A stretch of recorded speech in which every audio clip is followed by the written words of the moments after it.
This pantry classic penne pomodoro is made with ingredients that you have in your kitchen right now. Super simple, quick, and easy, the perfect weeknight dinner.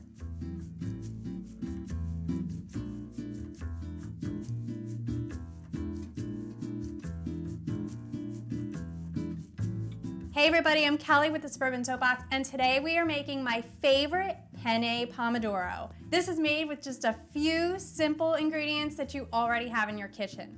I know it, you know it. We're going to use 1 can of tomatoes. I like to use San Marzano for like the most maximum flavor, but any peeled plum tomatoes will work. Crushed red pepper, Parmesan cheese. I like to use shaky cheese, the cheese that comes in the can. It's like super generic and really inexpensive, but it's shelf stable until it's opened. You always have it in the refrigerator and it melts perfectly. Garlic, butter, onions, penne, olive oil, and basil.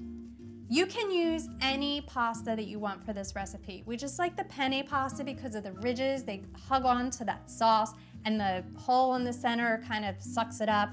The sauce gets in every orifice of the pasta when you use a penne pasta. So to start, we're just gonna take our tomatoes. And what I love about this recipe is even though it's simple, you're maximizing the flavors of every ingredient that you're using. So we're actually going to separate the tomatoes from the juice. So we're gonna pour that can of tomatoes into this bowl, and I have a fine mesh strainer in the center. So this is just gonna make everything a little bit easier. And then what we're gonna do is we're going to crush the tomatoes. So you just wanna kind of squeeze them, and you'll see how they're like releasing all that juice, and you're just gonna squeeze all of your tomatoes until that juice is gone, and it will all collect in the bottom of the bowl. Oh, it'll get away from you for sure. And the reason we're doing this is because we're going to put the tomatoes into a skillet with some onions and garlic, and this is going to allow you to kind of caramelize your tomatoes. By caramelizing your tomatoes, you're really enhancing that flavor with just a few ingredients. So we're just going to take all of the tomatoes out, and we'll put them in this bowl here, all the little pieces, and then we'll strain out the rest of the juices. And you'll see, like, the seeds are all captured in that mesh sieve, so it's not gonna be like overly seedy. And then you have the juice here, and we're gonna add that back to the sauce at the end. So now what we're gonna do is we're going to add some olive oil to our skillet or a deep-sided pot. So we're going to start with the onions. We're gonna saute the onions for just a bit and then add the garlic, and we'll saute that for a few minutes.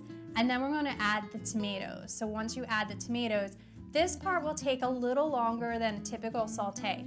You wanna saute these tomatoes until they turn like a deep burgundy color, and that's when they're becoming really caramelized, and it's enhancing that tomato flavor, and you're building on your sauce.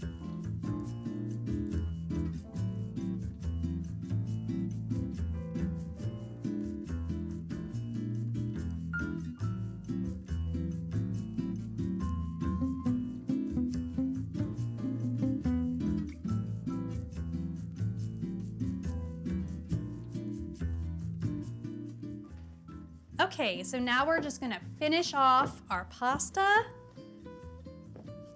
Already looks so amazing, but I like to add some of our shaky cheese, our Parmesan cheese. We're gonna add about half, and we'll stir that in. Just give that a stir. And this will emulsify your sauce even more and make it nice and give that some saltiness from the cheese.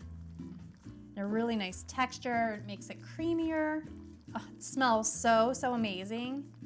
And then we're just gonna add about 2 to 3 tablespoons of butter, maybe 4 tablespoons, and stir that in. And the butter gives it a nice richness, but it also makes that sauce really glossy. I'm not even really a big red sauce fan, but there's just something so amazing about a simple tomato sauce. This is just your basic, amazing sauce that you would get like at your Italian grandmother's house. And maybe your Italian grandmother doesn't make it this way, but this is how I love to make it. So feel free to modify it any way you want. This would be fabulous with my oven-baked meatballs. If you haven't tried those yet, they're super easy. You can make a big batch and freeze half for later. This makes a great weeknight dinner.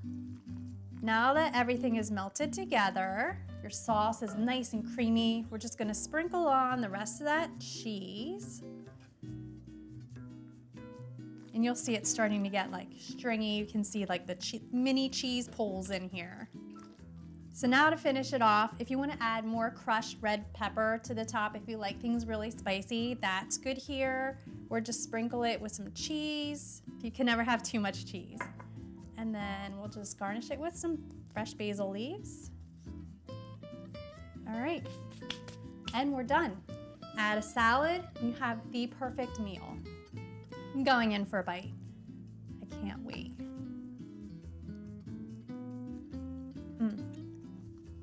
The pasta's cooked perfectly al dente, and it soaked up all of that tomato flavor.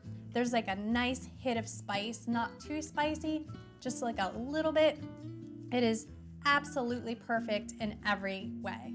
If you like this recipe, please be sure to give us a thumbs up and subscribe to our channel. For more easy recipes, visit thesuburbansoapbox.com. Thanks again.